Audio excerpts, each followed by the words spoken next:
Statue of unity पहुंचे जम्मू कश्मीर के CM Omar Abdullah, पहले गैर बीजेपी शासित राज्य के सीएम बने उमर।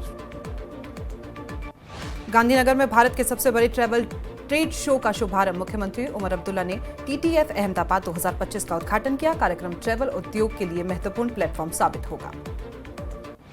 अहमदाबाद में पर्यटन कार्यक्रम के दौरान उमर अब्दुल्ला ने साबरमती रिवर फ्रंट पर 10 किलोमीटर की दौड़ लगाई। इंस्टाग्राम पर शेयर की सुबह की fitness journey. CM Omar Abdullah ने एक्स पर पोस्ट कर अटल फुट ओवर ब्रिज की तारीफ की और साबरमती रिवर फ्रंट पर सुबह की दौड़ का अनुभव साझा किया। रियासी डीडीसी काउंसिल की बैठक में हंगामा, 2 विधायकों समेत 6 सदस्यों ने वॉकआउट किया। सदस्यों ने बिना सूचना योजनाएं पेश करने पर विरोध जताया और बैठक का बहिष्कार किया। पुलवामा के नेहा रैना के माता पिता की गुहार, बेटी का अपहरण कर जबरन धर्म परिवर्तन कराया गया, प्रशासन से न्याय की मांग की।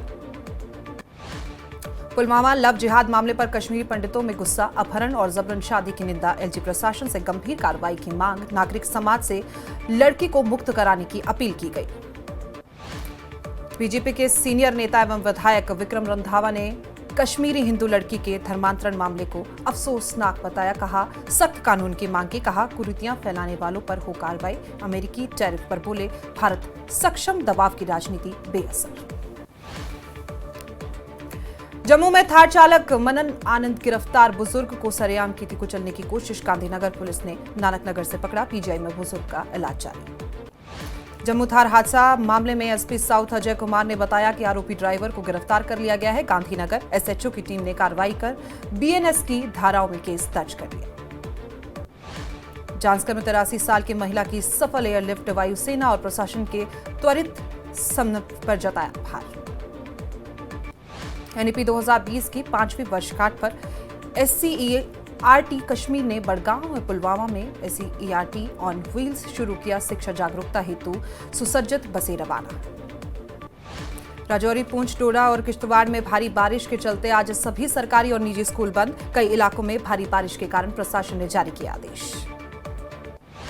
लोकसभा में चल रहे बहस को लेकर गुलाम नबी आजाद का बयान, बोले संसद में सभी ने अच्छा बोला, ना किसी की तारीफ करूंगा ना आलोचना। विपक्ष के वॉकआउट पर कहा सबको बोलने का हक है, सुनने और सहने की क्षमता होनी चाहिए। दिल्ली हाईकोर्ट में सांसद इंजीनियर रशीद की जमानत मामले पर सुनवाई टली। कस्टडी, पैरोल, ट्रेवल खर्च की सुनवाई 6 अगस्त, जबकि रेगुलर जमानत पर 6 अक्टूबर को होगी। पैरोल 24 से 4 अगस्त तक मिलेगी। डोडा के गंडोह में आरएंडपी कार्यालय के रिकॉर्ड रूम में लगी आग। पुलिस ने जांच शुरू कर कार्यालय परिसर को सील किया। किसी के हताहत होने की कोई सूचना नहीं। श्री बूढ़ा अमरनाथ यात्रा में देश भर से जुटे श्रद्धालु। मध्य प्रदेश के बजरंग दल कार्यकर्ता अमरकंटक से मां नर्मदा का जल लेकर जलाभिषेक। पूंछ में स्वागत और सुरक्षा से उत्साह बढ़ा। हिमाचल में बारिश का दौर जारी। 6 अगस्त तक मौसम खराब रहने का अनुमान। मौसम विभाग ने 1 से 3 अगस्त के बीच हल्की कमी बताई, लेकिन कुछ क्षेत्रों में बारिश जारी रही। हिमाचल में भारी बारिश से अब तक 170 लोगों की मौत, 36 लोग लापता, 278 घायल। हिमाचल में 289 सड़कें बंद। प्रदेश में विद्युत आपूर्ति की 346 और 254 पेयजल योजनाएं ठप। हिमाचल में 20 जून अब तक हिमाचल को 1599 करोड़ से ज्यादा का नुकसान। राज्य आपदा प्रबंधन प्राधिकरण ने जारी की रिपोर्ट। मनाली में देर रात बारिश के बाद मौसम शांत। बाहंग में ब्यास नदी का जलस्तर बढ़ा। नदी के किनारे बसे घरों को खतरा। मानसून में अब तक मंडी जिले में सबसे ज्यादा नुकसान। मंडी में 35 मौतें, 44 घायल, 27 लापता। मंडी जिले में 1015 घरों को नुकसान, 1192 मवेशी मारे गए। मंडी में 267 दुकानें और 885 गौशाला जमींदोज। मंडी में 193 सड़कें बंद, 45 ट्रांसफार्मर और पेयजल की 58 परियोजनाएं प्रभावित। चंबा के नकरोड चांजू मार्ग पर भूस्खलन के बाद कई गाड़ियां रास्ते में फंसी। बारिश के बाद चंबा का गनेट नाला भी उफान पर। मनाली में भारी बारिश के बाद ब्यास नदी का जलस्तर बढ़ा। पुल की तरफ बहते पानी का रुख बदलने की कोशिश। फिलहाल किसी नुकसान की खबर नहीं। नालागढ़ के उफनती चिकनी नदी में फंसे 2 मजदूर, ग्रामीणों ने रस्सी से बचाए। प्रशासन पर लापरवाही के आरोप। किन्नौर के पोआरी नाले में बढ़े जलस्तर के कारण दूसरे दिन भी किन्नर कैलाश यात्रा रोकी गई। मेलिन खट्टा में 300 के करीब यात्री किन्नर कैलाश दर्शन के लिए 2 दिन से रुके हुए हैं। रियासी में भारी बारिश से पुल बहा, चासना की 26 पंचायतें महोर से कटी, प्रशासनिक कामकाज ठप। हिमाचल में वन भूमि से सेब के पौधों को काटने का विवाद जारी, सुप्रीम कोर्ट ने रोक लगाई। किसान बागवान संगठन 13 अगस्त को देश भर में मोर्चा खोलने की तैयारी में। नालागढ़ में सैकड़ों बीघा मक्की फसल चौपट, बीबीएन में फॉल आर्मी वर्म से मक्की बर्बाद, कीट पशु चारे पर भी असर डाल रहे हैं, किसानों ने मुआवजे की मांग की है। शिमला के हॉर्टिकल्चर और फॉरेस्ट्री कॉलेज थुनाग के छात्रों और अभिभावकों ने बाढ़ के बाद कॉलेज शिफ्ट किए जाने के फैसले का स्वागत किया है, सुरक्षा को सर्वोपरि बताया है। नूरपुर में एक बूटा मां के नाम अभियान के तहत पौधारोपण, 210 हेक्टेयर एरिया में करीबन 4 लाख पौधे लगाने का रखा लक्ष्य। चेला सोलन सड़क की बदहाली पर अरुण मेहता का केंद्र पर हमला, बोले सेब किसान तबाह, करोड़ों की फसल गड्ढों में, चल सुधार नहीं हुआ तो आंदोलन होगा। बिजली महादेव रोपवे के विरोध में 25 जुलाई को हजारों लोगों ने प्रदर्शन किया। संघर्ष समिति ने उपायुक्त कुल्लू से मिलकर भूमि और जंगलों से छेड़छाड़ न करने की मांग दोहराई। भाजपा युवा नेता दानविंदर सिंह का बयान, कहा बिजली महादेव रोपवे विरोध में सभी दलों के लोग शामिल थे, इसे राजनीतिक चश्मे से न देखे, हमारे लिए पहले महादेव देव नीति और फिर राजनीति। सोलन में बारिश और भूस्खलन से बाजार ठप, राखी सीजन में दुकानदार खाली बैठे हैं, व्यापारी बोले सड़कें जल्द सुधारी जाए, नहीं तो कारोबार चौपट हो जाएगा। हिमाचल सरकार ने नशा उन्मूलन के लिए मुख्यमंत्री खेल प्रोत्साहन योजना शुरू की, हर विधानसभा क्षेत्र में खेल मैदान बनाए जाएंगे, प्रत्येक के लिए 15 लाख रुपए मंजूर।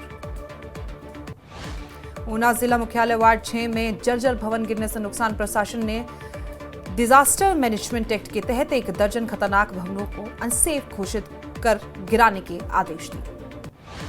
सोलन में डेंगू के 17 नए मामले सामने आए, बद्दी, नालागढ़ और परवाणु से ज्यादा के स्वास्थ्य विभाग सतर्क, फॉगिंग के निर्देश जारी। नाहन के रोटरी सिरमौर हिल्स की इंस्टॉलेशन सेरेमनी में पहुंचे डॉक्टर राजीव बिंदर, बोले सामाजिक संस्थाएं दे रही हैं समाज सेवा की प्रेरणा। शिमला का लक्कड़ बाजार बना जंग का अखाड़ा, 2 गुटों में सरेआम जमकर चले लात घुसे, सोशल मीडिया पर वायरल हो रहा है वीडियो। चंबा में मिंजर मेले की चौथी संध्या में सतपाल वडाली ने पंजाबी सूफी गायन से किया मंत्रमुग्ध, स्थानीय कलाकारों ने भी शानदार प्रस्तुति दी, मुख्य अतिथि के रूप में सेशजट मौजूद। कांगड़ा एयरपोर्ट विस्तार के लिए 14 में से 9 गांवों के अवार्ड घोषित, 409.25 करोड़ मुआवजा वितरित, बाकी 5 गांवों की प्रक्रिया जारी। राजकीय बालिका माध्यमिक विद्यालय ओनागाम के भवन में पड़ी दरारें, किराए के भवन में स्कूल हो संचालित, अभिभावकों ने शिक्षा मंत्री और शिक्षा विभाग से स्थानीय भवन की मांग की। कुपवाड़ा जिले का कनीपोरा बटपोरा गांव बुनियादी सुविधाओं से वंचित, सड़क न होने से लोगों को हो रही परेशानी, बीमार लोगों को कंधों पर उठाकर अस्पताल ले जाने के लिए मजबूर। उधमपुर जिले के उमार मोड़ पर विधायक और उपायुक्त ने तिरंगा स्मारक का उद्घाटन किया, युवा पीढ़ी में देशभक्ति और राष्ट्रीय एकता की भावनाओं को पोषित किया। एनसी नेता शौकत अहमद मीर ने स्टेटहुड को लेकर बयान दिया, बोले उम्मीद है कि संसद के चालू सत्र में जम्मू कश्मीर को स्टेटहुड मिलेगा, अगर बहाल नहीं हुआ तो पार्टी इस संबंध में आगे की रणनीति जल्द तय करेगी। गुलमर्ग में पहली बार मोटरसाइकिल कार्यक्रम का आयोजन, स्थानीय और विदेशी बाइकर्स लेंगे हिस्सा। डोडा के ठठरी में भारी बारिश के चलते बाढ़ जैसी स्थिति उत्पन्न, राष्ट्रीय राजमार्ग 244 के कई हिस्से पानी में बहे, नदियों में अचानक जलस्तर बढ़ा। पुलवामा के संगरवानी में 7 दिवसीय मेले का उद्घाटन, मेले में विभिन्न सरकारी विभागों द्वारा विशेष स्टॉल लगाए गए। कुपवाड़ा में शिक्षा विभाग ने समग्र योजना के तहत दर्जनों दिव्यांग बच्चों को व्हीलचेयर वितरित की, अन्य बच्चों की तरह स्कूल जा सकेंगे अब दिव्यांग बच्चे। कुलगांव में टायर फटने से एक व्यक्ति की मौत, टायर ठीक करते समय हादसा। उधमपुर में टीकरी के पास 2 बसों एक कार की टक्कर, एक महिला को हल्की चोट लगी। सांबा पुलिस ने 2 चोरों को गिरफ्तार किया, चोरी का सामान भी बरामद किया गया। ऑपरेशन सिंदूर पर चर्चा को लेकर लद्दाख के उपराज्यपाल कविंद्र गुप्ता का बयान, बोले ये बहुत बड़ी विडंबना है कि कुछ दल अभी भी हमारे सशस्त्र बलों पर और सरकार पर सवाल उठा रहे हैं, जब राष्ट्रीय हित दांव पर हो तो राजनीति बंद कर देनी चाहिए। मुख्य सचिव अटल डुल्लू ने जम्मू कश्मीर में वित्तीय समावेशी उपायों की समीक्षा की। लाभार्थी उन्मुख योजनाओं की व्यापक पहुंच और जन पहुंच बढ़ाने पर जोर दिया गया। एनसी प्रमुख फारूक अब्दुल्ला ने पुलवामा का दौरा किया। एनसी नेता अब्दुल रशीद नेंगू से मुलाकात पर उनकी बेटी के आकस्मिक निधन पर शोक जताया। पार्षद शैलेंद्र गुप्ता ने नगर निगम सोलन के स्वच्छता विभाग में बड़े घोटाले का आरोप लगाया है। निगम को भ्रष्टाचार का अड्डा बताया गया है। नूरपुर में सत महाजन की 98वीं जयंती पर कार्यक्रम का आयोजन। कार्यक्रम में टीबी मरीजों को लगभग 200 पोषण किट्स की वितरित की गई। नालागढ़ में गेहूं भुगतान में देरी से किसानों में आक्रोश। कृषि विभाग के खिलाफ धरना प्रदर्शन। अधिकारियों ने 10 अगस्त तक भुगतान का आश्वासन दिया। उपायुक्त बिलासपुर राहुल कुमार ने एक क्षेत्रीय अस्पताल परिसर का अकस्मात दौरा किया। अस्पताल के विभिन्न वार्डों का निरीक्षण किया गया। मरीजों और तीमारदारों के लिए उपलब्ध करवाई जा रही है विभिन्न सुविधाओं की जानकारी दी।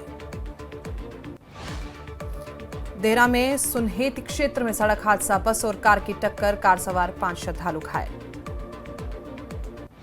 ललियारा में करगिल विजय दिवस पर वीर सैनिकों को श्रद्धांजलि दी गई। 832 सैनिकों और वीर नारियों का सम्मान किया गया। आपदा प्रभावितों को प्रधानमंत्री आवास योजना के तहत मकान मिलेगा। केंद्र सरकार ने पंचायती राज विभाग को जारी किया आदेश। 31 जुलाई तक पीड़ित को संबंधित पंचायत और विभागों को देनी होगी जानकारी। भगवान रघुनाथ के रथ में 15 वर्षों के बाद दशहरा उत्सव में नए वस्त्र लगाए जाएंगे। महेश्वर सिंह मुख्य छड़ी बरदार भगवान रघुनाथ ने जानकारी दी। बिलासपुर पीजी कॉलेज में एबीवीपी के एचपीयू द्वारा घोषित स्नातकोत्तर कक्षाओं के विरोध में धरना प्रदर्शन किया गया। शिक्षा मंत्री से उचित कार्रवाई की मांग उठाई गई। हमीरपुर में कांग्रेस नेता अनीता वर्मा ने राजस्व मंत्री जगत सिंह नेगी को दिखाए काले झंडे की घटना की निंदा की। बोली, जगत सिंह नेगी के साथ हुई घटना बेहद निंदनीय। बीजेपी नेता इस आपदा के दौरान भी कर रहे हैं राजनीति। सोलन में बिल्डर की दबंगई। नगर निगम की जमीन पर अवैध कब्जा। रिटेनिंग वॉल तोड़ी। मामला दर्ज। पाकिस्तान के खिलाफ WCL का सेमीफाइनल नहीं खेलेगा इंडिया। गुरुवार को खेला जाना था भारत पाक के बीच मैच। नासा इसरो का निसार सैटेलाइट लॉन्च। आपदाओं पर रखेगा नजर। श्रीहरिकोटा के सतीश धवन स्पेस सेंटर से निसार सैटेलाइट अंतरिक्ष के सफर पर रवाना। बिलासपुर के श्री नैना देवी श्रावण अष्टमी मेले के दौरान लंगर कमेटियों और वॉलंटियरों का सम्मान समारोह। मध्यन्यास अध्यक्ष धर्मपाल ने चुनरी और मोमेंटो देकर आभार जताया। नूरपुर के इंदौरा में व्यास नदी में अवैध माइनिंग जारी। ग्रामीणों ने पकड़े ट्रैक्टर। प्रशासन पर मिली भगत के गंभीर आरोप।